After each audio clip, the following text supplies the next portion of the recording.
Isto é muito complicado falar a esta hora, porque, genericamente, tudo aquilo que eu tinha pensado dizer já foi dito. E eu fiquei num embaraço terrível porque eu decidi que não ia decidir o que dizia antes de chegar aqui. E conforme as apresentações, logo decidia o que é que dizia, dentro do tema geral que me propus. Com esta última apresentação, eu decidi finalmente o que é que vos ia dizer. E a primeira coisa que tenho para vos dizer é o seguinte: nunca, como neste momento, houve tanta gente feliz no planeta Terra. Nunca, como em 2013, houve tantas pessoas portadoras de deficiência com uma vida digna. Nunca houve tanta igualdade de género. Nunca houve tanto domínio sobre a natureza e sobre os fatores que nos ameaçam. Nunca houve tão pouca pobreza. Nunca houve tanta esperança sobre a Terra como neste momento. Vivemos um período glorioso. Porquê é que vocês não ficam muito felizes? É fácil. Porque a enorme mudança que está a viver-se não é pilotada por nós na Europa. É pilotada por outros. E como nós na Europa não pilotamos a mudança, nós sentimos-nos muito inquietos com ela. Mas, curiosamente, quem fez esta mudança fomos nós. Eu oscilei sobre se devia contar-vos histórias pessoais ou se devia contar-vos uma ideia que merecesse ser difundida. Optei pela ideia que se devia difundir, que é útil difundir, porque se vos começo a contar as minhas histórias pessoais, dado que eu tenho 62 anos, as histórias são um bocadinho complicadas. Mas vou-vos dar 2 ou 3 apontamentos. Em 1972 eu era um jovem ativista da esquerda católica e simultaneamente de um partido comunista maoísta.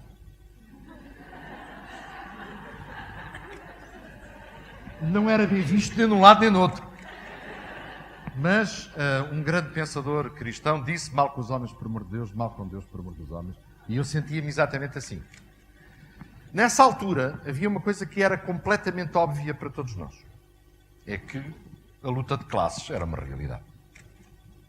Que o mundo, de facto, compunha-se de 2 tipos de pessoas completamente distintos. Bem, havia um terceiro que não interessava para nada, que eram os que não percebiam coisa nenhuma. Mas os que interessavam, das duas uma, ou eram detentores de meios de produção e exploravam pessoas, ou eram explorados por esses meios de produção e por essas pessoas que os detinham, e era no equilíbrio entre estas duas coisas, tendente gradualmente à eliminação daqueles que possuíam coisas e que exploravam pessoas, que o mundo ia desenrolar a sua história nos anos seguintes.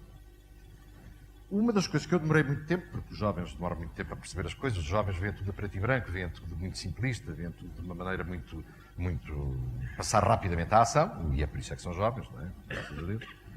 Mas demorei uma quantidade de tempo a perceber que esta doutrina era exatissimamente a mesma doutrina que as classes, as pessoas, os grupos de interesse que tinham feito a Revolução Francesa tinham adotado, só que no lado contrário. Deixa-me fazer-vos um bocadinho de história. A ética, que é o campo em que eu trabalho desde há 10 anos para cá, a nível internacional e nacional, a ética é o conjunto de crenças difusas que na sociedade nos permitem às pessoas decidir o que é bom e mau. Não tem que ver com moral, isso são coisas pessoais. A ética é uma coisa coletiva. Ora, acontece que quando o nosso modelo de sociedade começou, por volta de 1789, já tinha começado em Inglaterra um poucos anos antes, mas vamos pôr o marco de 1789, era essencial criar uma ética que justificasse o comércio e a indústria. Justificasse a civilização industrial, que vinha aí, e que justificasse o comércio. Logo que essa tendência chegou a Portugal, o Terreiro de Paço deixou de chamar Terreiro de Paço e passou a chamar-se Praça do Comércio, porque o que era preciso era endeusar o comércio. O comércio baseava-se na seguinte ideia: eu tenho uma coisa à venda, há alguém que quer comprar, se eu conseguir vender, não deve ser muito importante se ele ficou a saber exatamente o que é que comprou, o que é preciso é que ele tenha comprado, como dizia o cigano, ao indivíduo que lhe dizia mal do cavalo que tinha comprado ao cigano, dizia que o cavalo não prestava, que era uma porcaria, que era coxo e a cor não era aquela, e que... Bem, só dizia horrores, e o cigano disse: senhor, a falar assim do cavalo não vai conseguir vendê-lo a ninguém. Portanto, era essencial que se conseguisse vender o cavalo, não é? E não era muito importante se o cavalo estava pintado ou se os dentes tinham sido maquilhados, não interessava, quero dizer, era vender o cavalo. E era preciso uma doutrina que, no plano ético, justificasse isto. Por outro lado, o comércio baseava-se na ideia de vender coisas às pessoas. Coisas às pessoas. Para vender coisas às pessoas era essencial também, nesses longínquos anos de 1800, que as pessoas quisessem comprar coisas. Para isso era preciso dizer-lhes que elas não podiam esperar pela recompensa do céu. Tinham que ter a recompensa já, não é? A recompensa do céu aconselhava a poupança e a não comprar coisas. Ir para a igreja rezar, em vez de comprar. E, portanto, logo que esta tendência surgiu com duas obsessões. Uma, a ideia de que a religião não interessava para nada e era preciso combater a religião.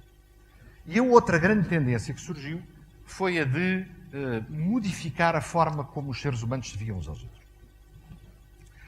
Durante o Ancien Regime, ou seja, durante os séculos anteriores, as pessoas não se viam como indivíduos. As pessoas viam-se como parte de algo. Ou era parte da família, ou era parte da casa. O indivíduo dizia orgulhosamente, eu sou criado da casa do Cadaval. Houve um indivíduo que me disse isto em 1976. Ele ainda não tinha chegado lá ainda à Revolução. Ou eram parte da cidade, ou eram parte da sua ordem profissional. As pessoas viam-se sempre como uma parte de alguma coisa. Isto não interessava. Era preciso que as pessoas se vissem como indivíduos. Felizmente apareceu Darwin. Já foi aqui mencionado. E o Darwin explicou que a natureza tinha uma característica. É que os mais fortes perseguiam os mais fracos. Os mais fracos, sendo comidos pelos mais fortes, acabavam por desaparecer. E era a mutação mais forte quem acabava por sobreviver, porque era mais bem adaptada. Mas, de facto, comer os animais mais fracos era moral para o leão, porque o leão era mais forte. E ela disse que eu precisava de comer carne, porque os outros comiam erva. Bem, o que é espantoso nisto é quando se lê o Darwin, ele não disse isto. Mas toda a gente achou que ele tinha dito. E toda a gente achou que se a natureza funcionava de acordo com esta lei implacável do mais forte, dar cabo do mais fraco, esta lei era muito razoavelmente também adaptável à sociedade humana. Em 1960, sou mesmo muito velho, em 1969, 70, havia um programa na televisão portuguesa chamado A Sol Materna. Estamos aqui. E nesse programa o homem dizia que não era bem assim. Ninguém ligava nenhum. Ninguém queria saber.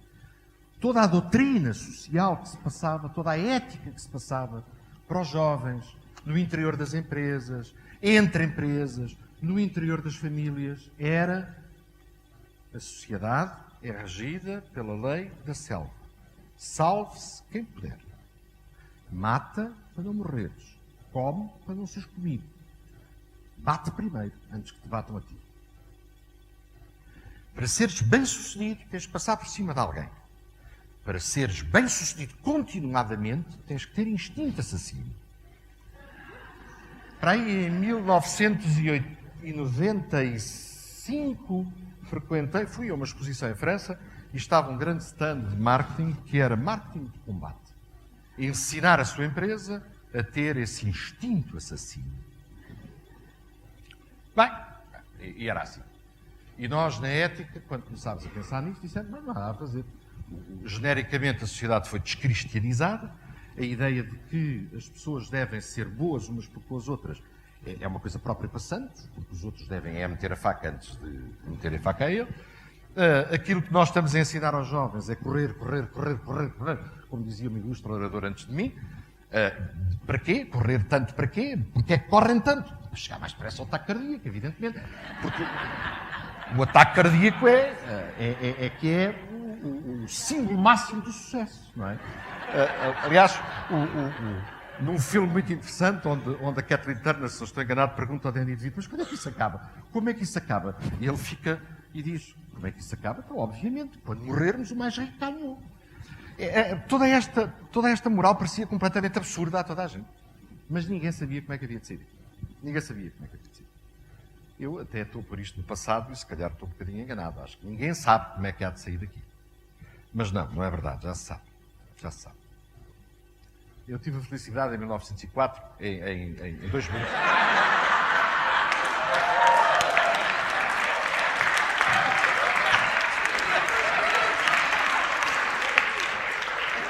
Em 1944, não, em 1984, deve ter sido em 2004.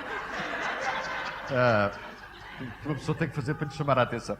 Em 2004, fui representar Portugal num grupo internacional precisamente sobre estas coisas, da ética e da responsabilidade social e tal. E eu ia com a mesmo tom cético que toda a gente tinha. Isto é uma treta, isto é moda, isto não é nada e tal. Bom, mas éramos uns 300, mais coisa menos coisa, todo mundo. E com o rolar do tempo percebi que estava a nascer ali alguma coisa de profundamente novo, de profundamente esperançoso, de profundamente sério. E, no entanto, a ideia era tão ridiculamente simples que até doía quando se tomava consciência dela. A ridícula ideia que surgiu naquele grupo foi a seguinte. Bem, nos últimos anos tem mostrado que a natureza não funciona de acordo com essa lei da selva como era imaginada no século XIX e em grande parte do século XX. Na realidade, descobriu-se que não há florinhas sem abelhas, mas também não há abelhas sem florinhas. Descobriu-se que, se por acaso nós matarmos os leões, os gnus acabam por se extinguir. Então os leões comem os gnus. Pois, mas é que comem os doentes, os velhos, regulou a população. Se há gnus a mais, crescem muitos leões e aquilo mantém-se. Se não houver leões, crescem enormemente os gnus, comem a relva toda, no ano seguinte morrem todos. Bom. Então espera aí. Então, mas a natureza então, há bichos que comem outros.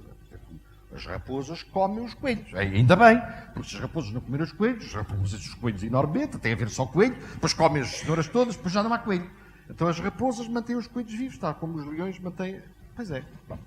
Ao longo dos anos, foi-se descobrindo que a natureza era um sistema de equilíbrio. O que é que o ser humano não gosta neste sistema de equilíbrios natural? É que a natureza estabelece os equilíbrios através da morte. A natureza estabelece os equilíbrios através dos ciclos da vida e da morte. E o ser humano não gosta de morrer. Mas eu tenho uma pequena casa com um quintalzinho na La Rive Gauche. Attention, n'est pas, hein? La Rive Gauche. E também tenho uma pequena maison, um quintalinho, e tenho criado uns gatinhos. E já vi as coisas mais estranhas. Desde uma gata com uma... Não sei, aquilo tem um nome próprio, mas eu não sei dizer. Portanto, tinha uma mama completamente inchada e o leite lá dentro ficou... Mastite. A minha mulher curou. Meteu-lhe uma agulha, a minha mulher é radiologista e é cinologista e curou. Durante o período em que a minha mulher esteve a tratar da gata, eu peguei na gata, meti-lhe portanto, embrulhei numa toalha, meti-lhe os dedos debaixo do queixo, para lhe manter o queixo direito. E a minha mulher espetou-lhe uma agulha e extraiu toda aquela matéria. A gata não tugiu nem mugiu. Aguentou o tratamento todo sem fazer qualquer miado. Já vi gatas terem filhotes. Não dou por isso. Ela tem os filhotes, come a placenta, lambe os filhotes, lambe tudo à volta dela e no final faz miau para eu saber que ela pôs os filhotes cá fora. E já vi gatos morrer. Morte natural. E morrem sossegadamente. A morte para eles não é a mesma coisa. Para o animal a morte é um passo normal, natural, na sua evolução de vida. Não tem consciência? Talvez não tenha. Mas a natureza aceita pacificamente os ciclos da vida e da morte. Não quer dizer que aceite pacificamente a morte. Resiste à morte, foge, não quer morrer. Nenhum animal quer morrer. Mas os animais sabem que é pelo ciclo da vida e da morte que a natureza se renova. O ser humano tem consciência. Quer dizer que para o ser humano não é legítimo fazer a evolução assentar nos ciclos da vida e da morte. Porque ele tem consciência. Ele sabe fazer as coisas de outro modo. Se sabe, porque é que não criamos um ecossistema inteligente? Se a natureza cria um ecossistema automático baseado no ciclo da vida e da morte, nós podemos criar ecossistemas inteligentes baseados nos ciclos da vida e da vida. Porque aquilo que nos distingue é a vida. E esta ideia de que o funcionamento da sociedade humana é um ecossistema, eu garanto-vos que a primeira vez que surgiu, naquele grupo foi como foi perturbante, porque toda a gente achava que era óbvio, mas toda a gente se percebia de que estávamos a fazer alguma história ao criar aquele conceito. Reparem no seguinte: quem é o dono de uma empresa? O dono de uma empresa é alguém que tem poder absoluto sobre essa empresa para fazer o que entender sobre ela dentro da lei, claro. Mas é possível uma empresa funcionar sem os seus clientes? Não. Aliás, já foi falado do conceito de stakeholder hoje de manhã. É possível a empresa funcionar sem os seus fornecedores? É possível funcionar sem os seus colaboradores? É possível funcionar sem segurança nas ruas? Sem abastecimento de eletricidade? Sem alguém que aluga as instalações? Sem transportes? Sem... Não é. Então, o que é que gera o processo de criação de riqueza? A existência de um conjunto de influxos que permite a transformação de valor e um outfluxo, ou input e output. Qualquer unidade criadora de riqueza é o resultado de uma convergência de esforços. E produz alguma coisa que é importante para alguém. Se não for importante para ninguém, ninguém vai querer. E aquilo morre. Então, como é que funciona de facto a sociedade? A sociedade funciona de acordo com um ecossistema. Não, desculpe, eu sou fabricante de sapatos, não estou em ecossistema nenhum. Quero ganhar dinheiro com sapatos. Você só ganha dinheiro se fizer sapatos melhores do que o seu concorrente. Ou pelo menos iguais. Ou pelo menos a um preço idêntico. E alguém só lhe comprará os sapatos se precisar deles. Portanto, na realidade, o seu objetivo é social. Quando chegámos à conclusão que todas as empresas, mesmo as de economia lucrativa, prestavam à sociedade um serviço porque proporcionam alguma coisa que as pessoas necessitam, começámos a questionar-nos sobre se ainda seria lógico manter a definição diferente para a economia social e a economia lucrativa. E começámos a questionar-nos se aquilo que estávamos a dizer aos jovens faria sentido. Isto é, nós dizemos aos jovens, a vida é um jogo. E o teu papel é ganhá-lo. Tens que ganhar, ou pelo menos tentar ganhar. Qual é o prémio? O que é que significa ganhar? Porque se para ganhar violarmos esta lei de equilíbrio ecossocial, este ecossistema social, garanto-vos que perdemos. Isto é, aquilo que se concluiu foi quando se usa um determinado método para obter um certo resultado, o que se obtém não é o resultado, mas o método. Isto é, se eu usar um método de assassínio, no final, o que eu fico é morto, ainda que esteja vivo. Se eu usar um método de roubo, a única coisa que eu tenho no final é produto de roubo. E uma enorme infelicidade por isso. E por mais que tente conquistar felicidade com o produto de roubo, não consigo.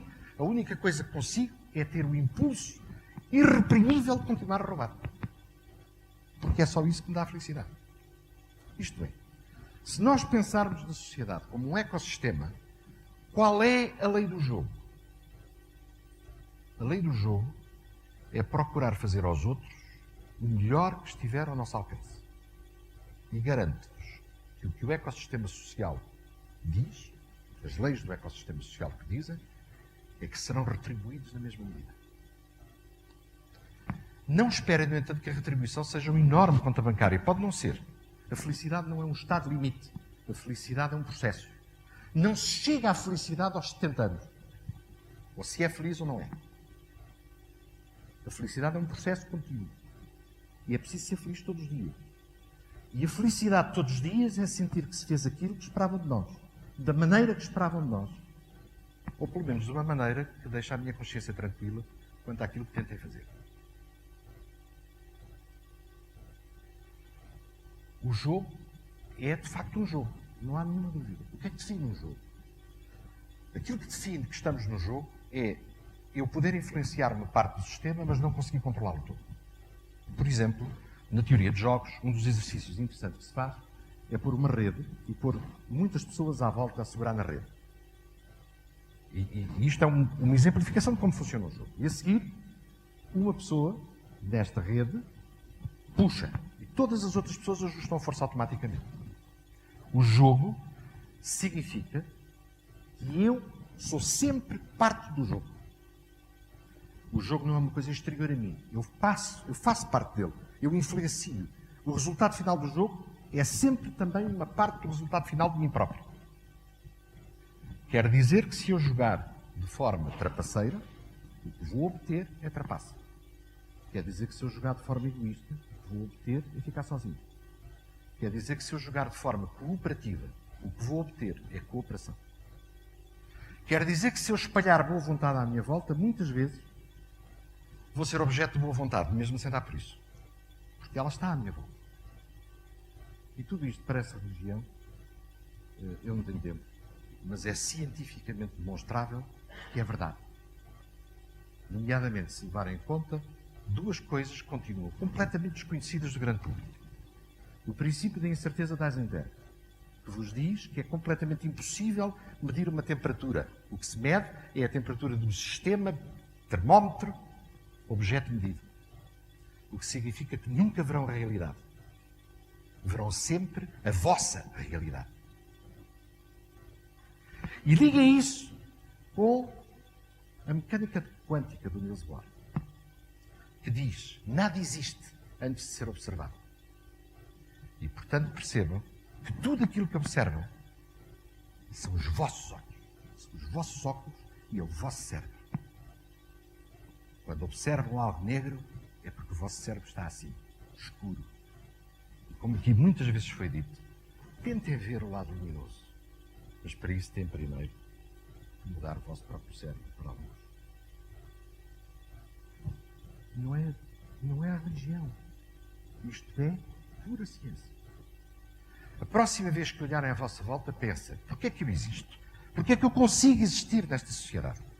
Porque alguém me garantiu que o autocarro apareceu aqui.